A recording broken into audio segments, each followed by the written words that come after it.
Hello, 6988901.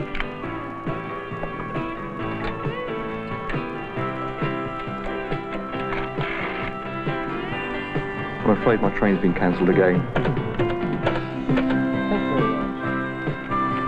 So how long do you think it will be? I'm just looking at the drawing now. Quite a few things happening. But I've got 2 bookings I've got to do now. The telephone is so much a part of our daily lives that we take it for granted.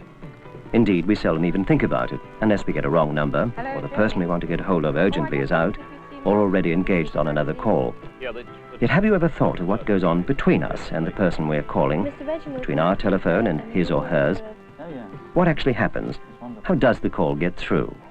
Each telephone number's got its own wire. Well, obviously, it must go into a computer terminal. It goes through the wire, and when it gets to the person, the telephone rings. Because when you dial a number, it sort of rings a bell in computer's mind. Through telegraph wires. It goes through the pylons, the electric pylons, doesn't it? You know, I've never really thought about it. I seem to take everything for granted. It's signals, I think. Probably 1 is beep and 2 is beep beep. I ain't got a clue. I'm a pipe fitter, not an electrical engineer. It goes into the right box and comes out the right end. Oh, God, no, I think that's too sophisticated for me.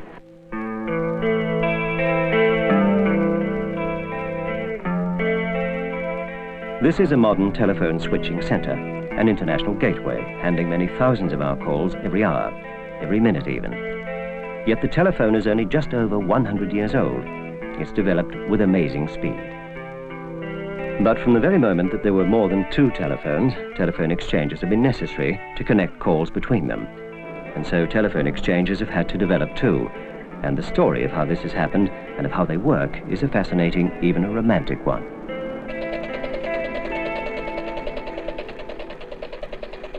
Originally, all the wires from telephones led overground to the exchanges, high above the rooftops, and operators at that time connected all the calls. You simply asked for the number you wanted, and the wire from your telephone was connected to the wire leading to the telephone you wanted to call. Yes, sir. What number did you require? The plug put in by the operator was the connection between the 2 lines, between you and the person you were calling. Just ringing for you, sir. But the number of calls that could be connected manually was limited, and it was soon realized that some sort of automatic telephone exchange would be essential to keep pace with the rapid growth and popularity of the telephone. Trying your number. Please be patient. I asked for Oakley 58. Yes, sir. I am still trying to get 58. It is still ringing, sir. Well, don't keep making excuses. But really, sir, that's no way to speak to me. We are in rather a rush today, you know. Although quite a few attempts were made to develop automatic exchanges, the first really practical idea was put forward in America, in Kansas City, by an undertaker called Almon B. Strowger.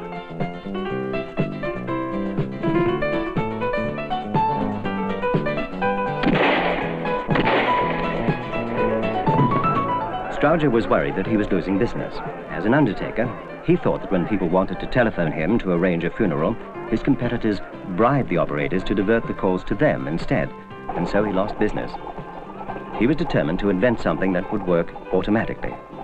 So Almon B. Strowger came up with the first really practical way of connecting telephone calls automatically. And thanks to his ingenuity and foresight, many exchanges based on his switching principles are still in use throughout the world today, over 90 years later. But how does it work? How was the Kansas City undertaker able to devise a system that not only formed the basis of all early exchanges, but also established principles in automatic telephony that apply today? Well, what Strowger had done was really to devise an automatic switch, a selector, that could make connections automatically.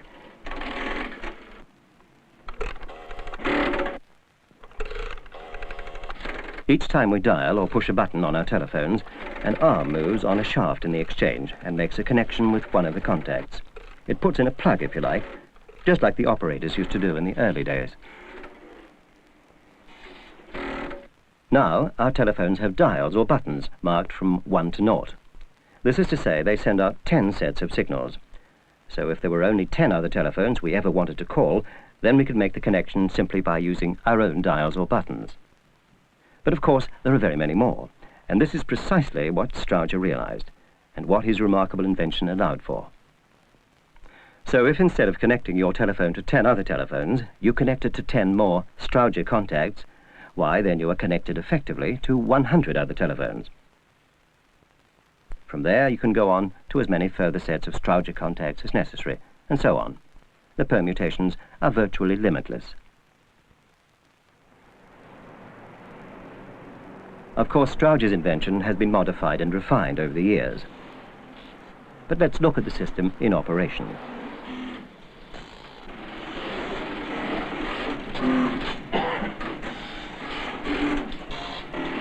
In this exchange, the sets of contacts in each of these banks of equipment can handle, quite literally, hundreds of thousands of our calls. And when you think that around 2,000 contacts are necessary for a local call and some 10,000 for a long-distance call, well, you can see just how many contacts there have to be. And it's all due to that remarkable undertaker from Kansas. But Strowger equipment can get worn or dirty, despite maintenance efforts. Something else was needed to cope with the ever-increasing demands. In the late 30s, engineers turned their attention to another kind of switching, something that promised to be more reliable than Strowger and quicker. Something called crossbar. Crossbar is still an electromechanical form of switching, but the years of careful development work have ironed out most of the problems and transformed it into a practical system that is well named.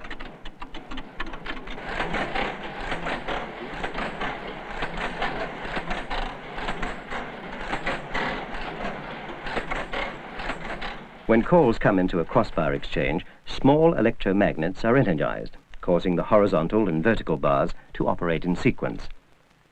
The magnets on the horizontal bars are called select magnets and make the bar move, like this. And these flexible select fingers prepare the contacts at that point to complete the circuit when the vertical bar operates. So when our call comes in, the bars move accordingly, operate the contacts, and connect us to the number we want.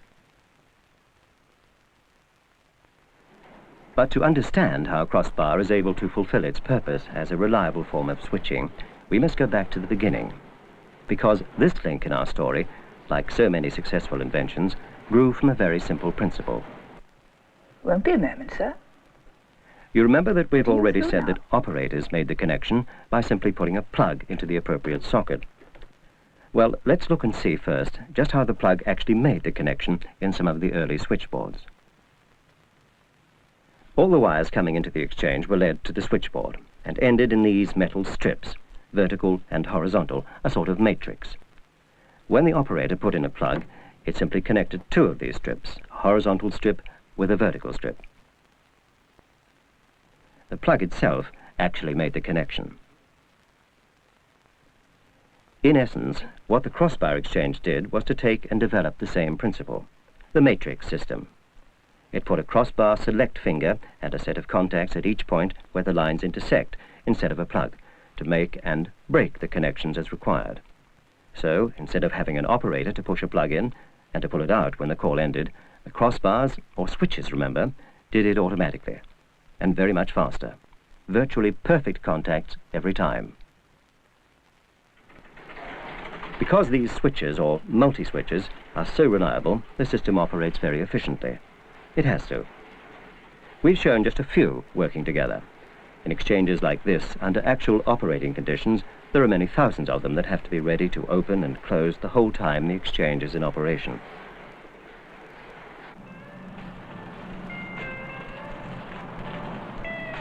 But nothing ever stands still. If it did, we'd all be running around covered in woad or something. No, developments go on all the time, often in parallel with one another.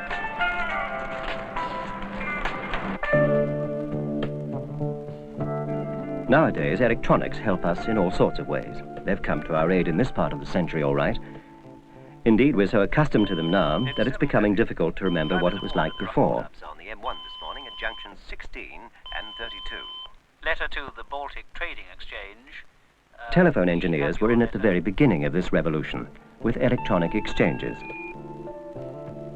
Why, the transistor was even invented in the Bell Telephone Laboratory.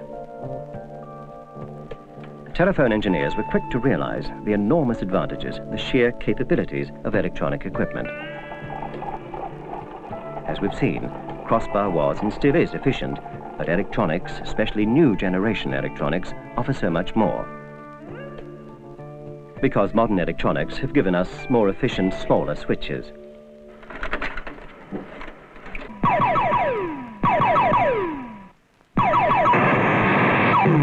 Now spell says. S. E. Said. Wrong. Try again. E2, E4 from E7 to E5 on move. E7. Just think about what telephone engineers have been concerned with since Graham Bell started it all by inventing the telephone way back in 1876. First, the operator's plugs, then Strowger, then crossbar, now electronics. Switches, all switches. Of course, electronics are nothing new to telephone engineers. The first electronic exchange was opened in 1962, and electronic switching was actually first invented back in 1919. But it was ahead of its time, and the right kind of equipment to make the invention practicable just didn't exist then. Nevertheless, some very eminent telephone engineers realized the enormous potential, and their work pioneered a new kind of switch that had a great many advantages over everything that had gone before, even crossbar. And so in 1936, before the last war, this new kind of switch was invented, something called the reed relay, and it was a switch that was to prove much more reliable. It was called a reed relay because it depended upon two metal reeds that moved together when the outer coil was energized, and they were in a magnetic field, so making contact. The reed relay, a simple, reliable switch, something ideally suited to replace the crossbar mechanical switching, especially when we remember the thousands of contacts necessary for our calls. But for this new switch to really fulfill its potential, it had to be coupled to a new kind of electronic control, an electronic exchange.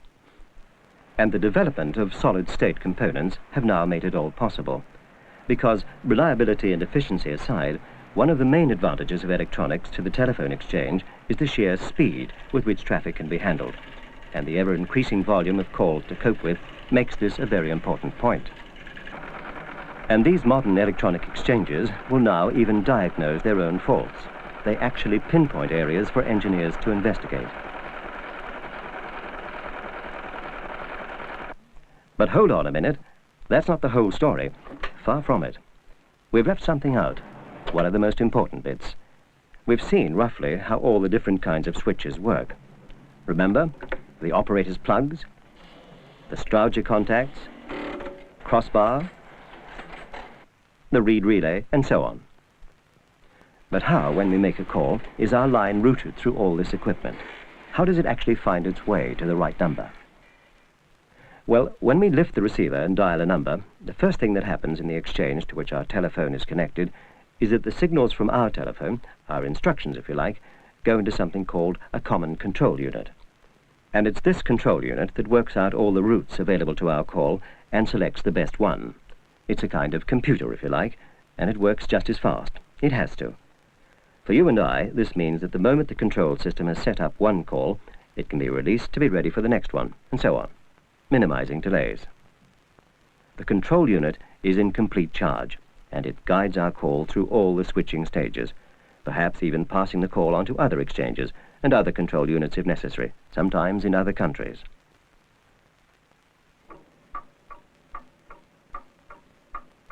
But what about the future? We've already said that nothing stands still, and to prove it, just look at this. Continuing developments in electronics have led to miniaturized circuits, tiny integrated circuits like this, so small they can slip easily through the eye of a needle, and yet they contain many thousand components.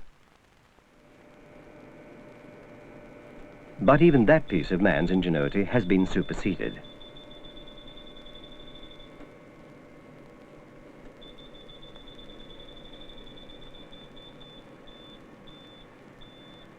To see one of the future ways that telephone exchanges will be developing, we're going to have to look through a microscope, a very powerful electron microscope, to magnify what we're looking at many thousand times, because the switches of the future are so minute.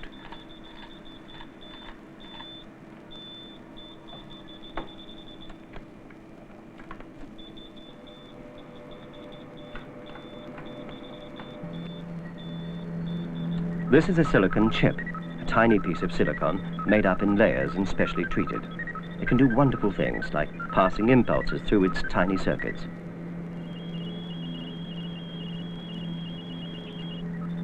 A chip this size actually contains around 10,000 switches. And in telephone exchanges, the chip is replacing the reed relay, giving us a new generation of exchanges known as System X. These new exchanges will route our calls at almost the speed of light, around 186,000 miles per second. And they'll provide a range of facilities hitherto unobtainable, because this is the future of our 6,300 telephone exchanges.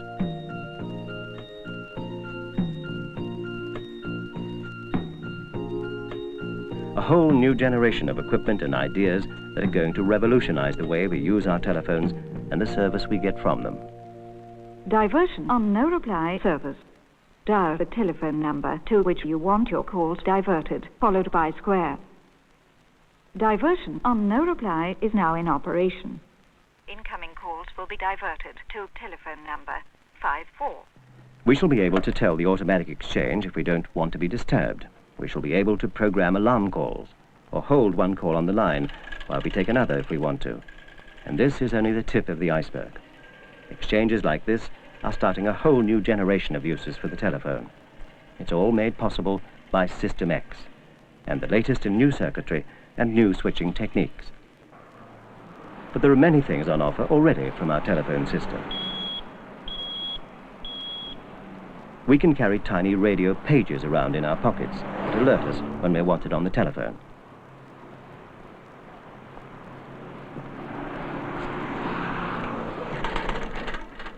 The telephone system can already carry the printed word. And it can also transmit drawings and pictures along telephone lines, all with the speed of light. Television cables already carry many of the TV pictures we see over parts of this country and across the world.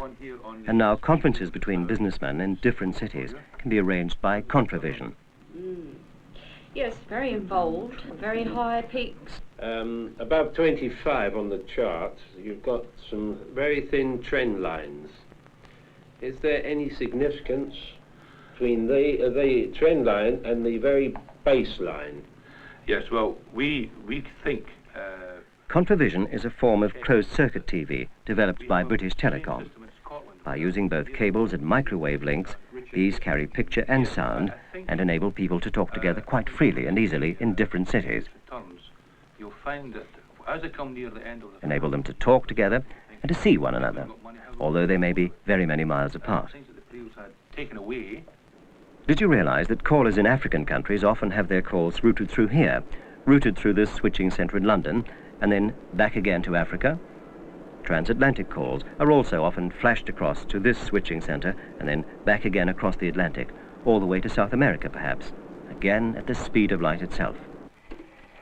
Yes, we've come a long, long way since the first operator put in the first plug in the first telephone exchange. 29. Yes, sir, just one moment, please. For which country, please? Of course, we shall always need operators in any telephone system. Operators to handle emergencies, to help with problems, and to provide a personal service. But the increase in telephone traffic is so enormous that it would now require the entire population of London to act as operators just to connect all the calls made daily. Is there no number on the box? Yes, what number? Right, just one moment. The World Telephone Network has grown to a giant. More than 400 million subscribers who can simply pick up a telephone, dial a few numbers, and be connected within a few seconds to any of the others. That's communication for you. In just over 100 years, the telecommunication network has become the largest machine man has ever built. And it's still growing, still adding to the things it can do for us. What will it do in the next 100 years? Who knows? We can only guess at some of the things that will be done by telephone exchanges as yet unbuilt. Only one thing is certain. The telephone system will always serve us because it is always dependent upon the people who use it. and it always will. The electricity goes through the wires, and then when it gets to the person, it goes off.